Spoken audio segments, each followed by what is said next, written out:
I don't sleep much. I can get an hour and a half sleep, I'm good. For a night, it doesn't matter to me. So I'm always out. So I have thousands of pictures of this phenomenon, Steve. It started on the east sky, it rose up, and it brought out a sense of, what am I witnessing? This is phenomenal. A newly found celestial event happening in the northern skies. A group of Aurora Chasers in Alberta, Canada, started noticing this. What in the world is this? This actually is a pretty big discovery, like bigger than I had hoped, because there's so much more to research and to explain.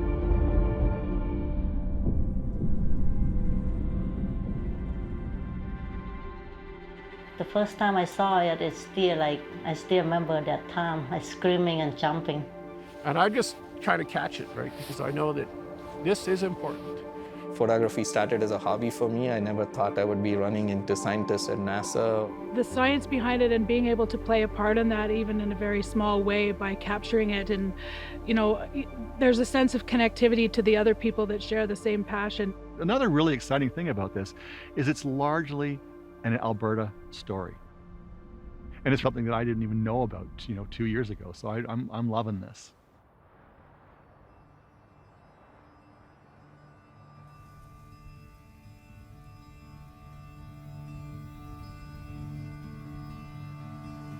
The Alberta Aurora Chasers are a group of people who look for the aurora, who try to help other people in the city, around the province, to be able to find and know when to go out and see the northern lights. What I was getting out of Alberta Aurora Chasers initially was just having something in common with people. Everybody wants to be connected and part of what's going on, and it seemed like a good fit. I looked for groups and I found the Alberta Aurora Chasers. It's such a giving group. They've got so much knowledge. People come on and they join and they ask questions. And it doesn't matter whether you have the most expensive camera or a cheap one, it doesn't matter. I don't use fancy equipment, and people are kind of shocked that I can get good pictures with, middle-of-the-line equipment. So they're interested in that because they can afford that kind of equipment and take beautiful pictures. When I joined the Aurora Chasers, the big thing you could get was information about better idea when the aurora would occur. I lost my job 3 years ago, which was a lot of grief, but at the same time, that my mission was, I said, if I'm going to have no job, at least I'm going to go take some good pictures. We try to help our community understand the science behind what's causing the northern lights so they can know when to go out and see it on their own, so they're not just waiting for people to give them a prediction. The aurora is the real name for the process for these lights in the sky. And we have the aurora in the northern hemisphere, we call aurora borealis. We have aurora in the southern hemisphere, we call it the aurora australis. And more commonly, we call it the northern lights and the southern lights. The sun is giving us charged particles all the time. And sometimes the sun is more active and it can let out a huge glitter bomb of charged particles. They actually follow the sun's magnetic field and go out in space. That's called the solar wind. That travels 93 million miles to Earth.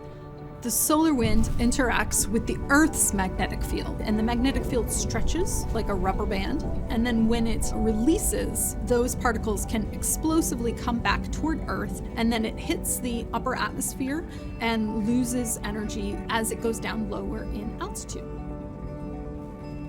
You usually shoot auroras facing your cameras towards a north-northeastern direction. Steve was on the opposite side, on the western direction, more coinciding with the Milky Way. My eyes used to always be peeled to the north. Right? You're always looking at the north because that's a great show happening up there, and you appreciate it. But now I find myself, it's like, okay, so now we're not just looking north, now we're looking east and west. So we're looking at more of the sky. The chase really starts when we start watching the sun, and we start watching the data. We start looking to see what's happening on the sun. Is there a solar flare? Is there a coronal hole?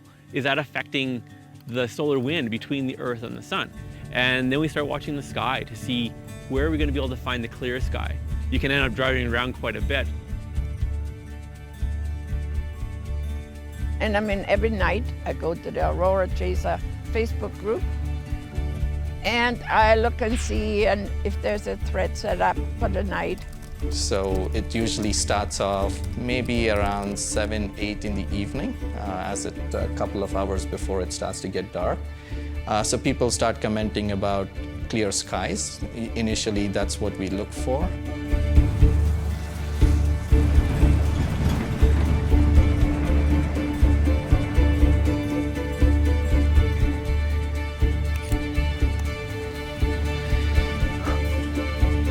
How does the data look, Clarence?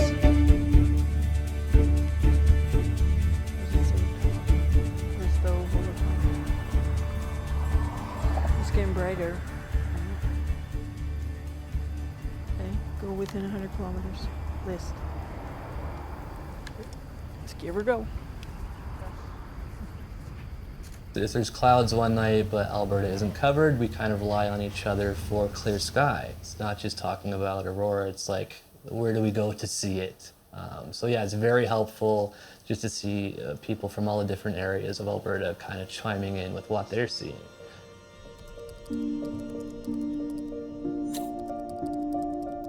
Pants on, and that means it's on. It's time to get out there and get out there now. Pants-on thing actually started in Alberta Aurora Chasers. Well, that started with Richard. Richard one night said, "Oh, the data doesn't look very good. I've only got one leg in my pants." And we thought that was so funny, so we started saying, well, are you going to put your pants on tonight, or are you going to leave them off? He does have a little bit of a higher standards of viewing aurora. When the comment comes pants on, you know it's a night worth going out.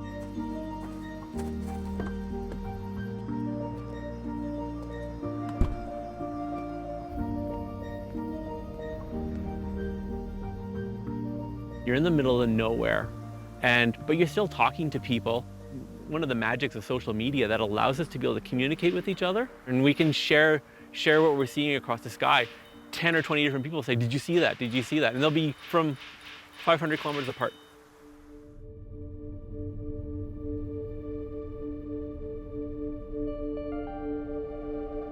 It was about 3-4 years ago, and I was just driving back where you come into the resort, and I look out to the side and I thought, oh my God, what is that?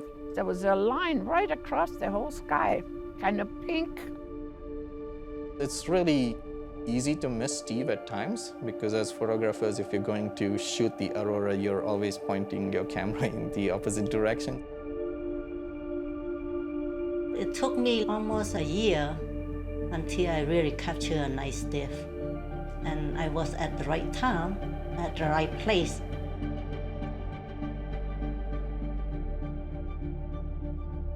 Steve is kind of like that added bonus, you know, that rare thing that'll come out every once in a while. So just always watch for it.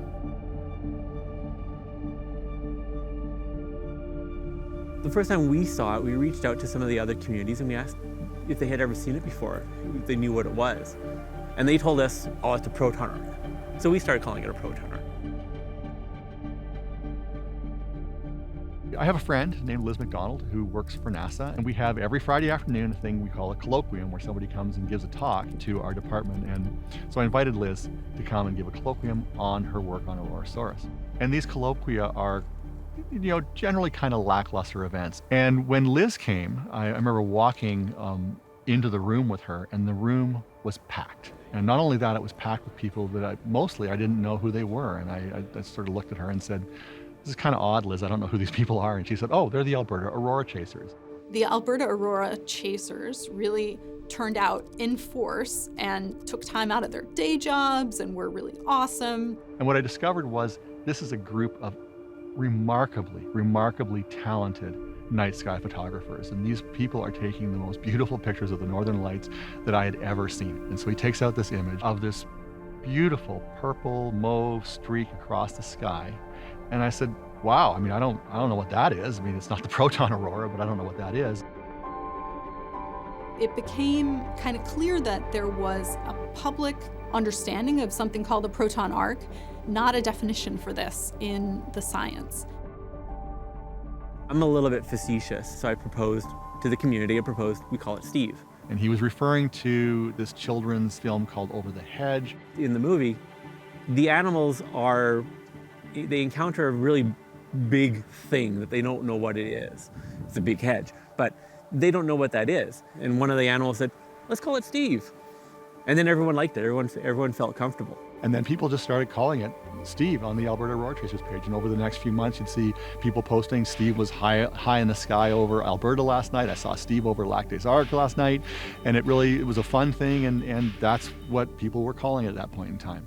The extraordinary thing to the space physics side of it is that was never known to have, to be visible.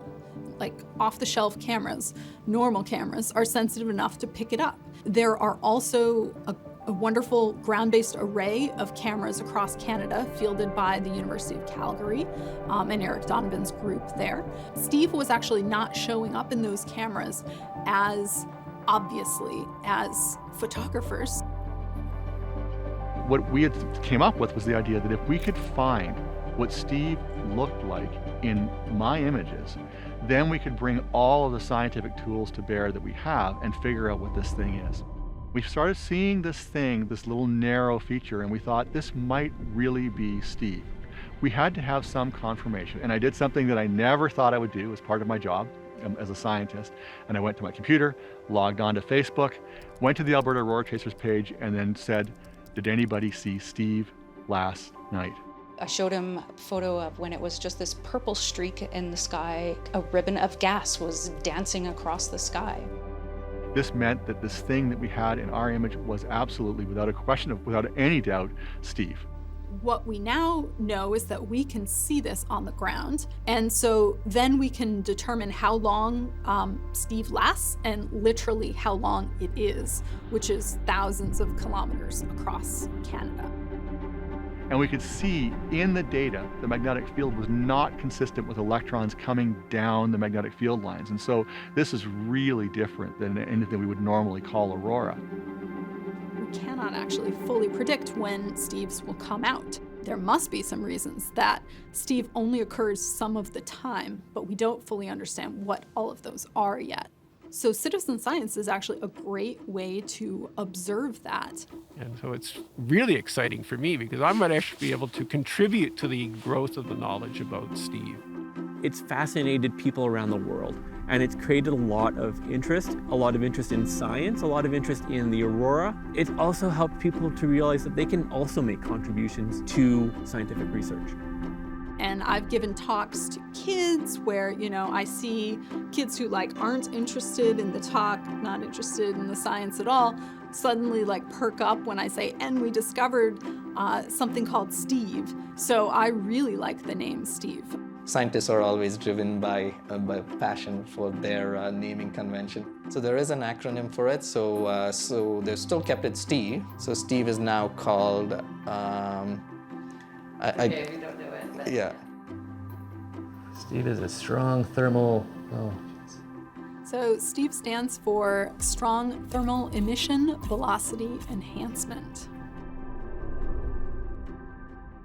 One of the things that we need to do now is to move us forward scientifically. We have to get a spectrum, and that will help us understand the chemistry that's going on in this process. And so a professor built an inexpensive spectrograph and given it to John Anderson, who's really one of the most prolific and one of the most talented of the Alberta Aurora Chasers. In order to do this without someone like John, we would have to spend $500,000, which we didn't have. What we have is this dynamic thing where this guy is driving around with this inexpensive instrument, and this thing really could make a significant advancement in science. And then I'm watching him like a hawk. Starting to look like Steve. And I'm just trying to catch it, right? Because I know that this is important. And then it finally, poof, it came out halfway up the horizon. So if you're looking there, it would have been about halfway up. It starts to fade. I went, oh, geez. And then within 2 or 3 minutes, we went right across, right through the whole sky and got really bright. It got so bright you could see the color purple. So I was shooting so fast, I got, and then it was gone.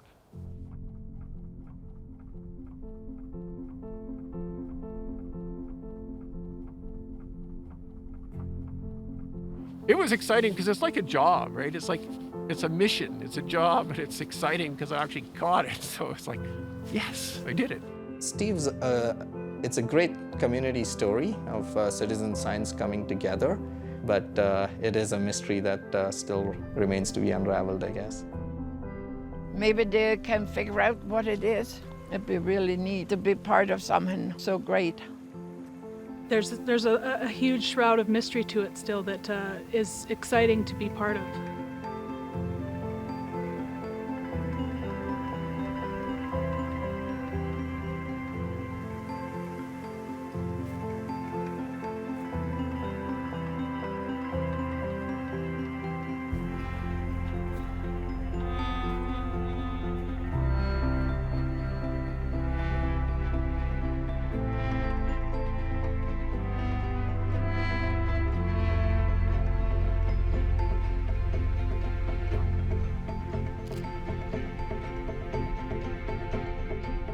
Aurora Chasers group, they always said, Aurora can make you like addicted, and it's like a drug. So it's more like a night owl or zombie life if you fall into it, and it's hard to get out of it. And I believe that, yeah.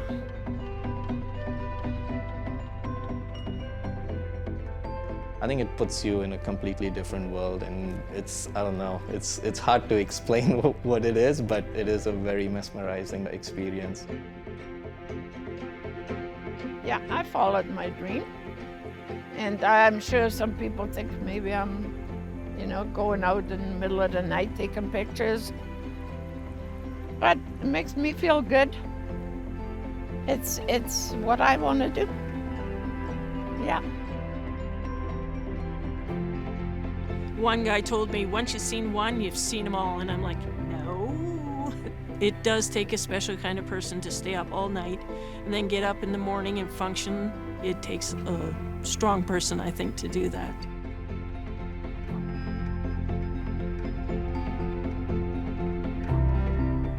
Being part of the citizen science aspect of it is probably one of the most exciting things for me. It's like a dream come true. I'm a big nerd.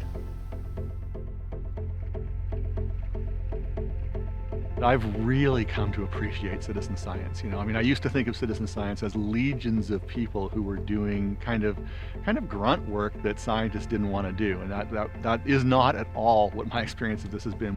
I hope that we can inspire people. I've been inspired by them as well.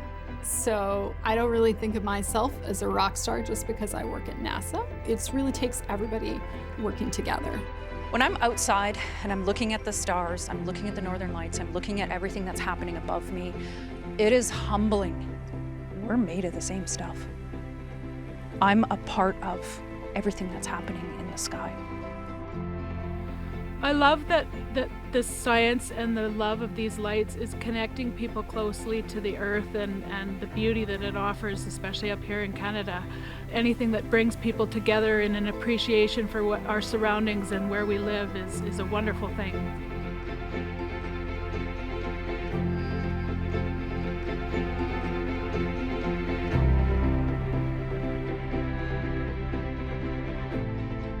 I hope that we can encourage other people to wonder. We can encourage kids to start to realize that they can make these contributions as well, that they can be part of something bigger, that people in their community, people that they live with, are making contributions to science and to new understandings. The big problem is that we don't love the land, we don't love nature, we don't love the things around us. Somehow this Steve story has allowed me to reach out to this huge community. And if science, writ large, can learn to bring what we do in some more beautiful way, more artistic way, more emotional way to people, instead of this dispassionate, very objective presentation of what we do, I think science can help contribute to getting people to love the world more. And if people loved the world, people would make better choices. And that means everybody.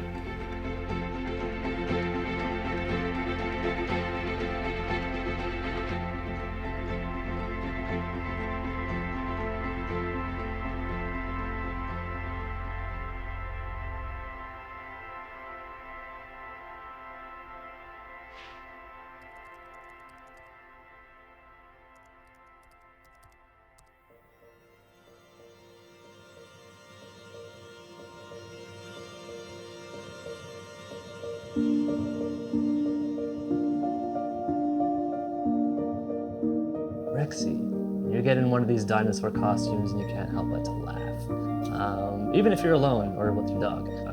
And then I'll just go to the back of the car, get the Rexy suit, put it on and jump in front of the camera for a couple shots and then get out of it. Strangely enough, yes, Rexy is pretty popular out there worldwide, actually.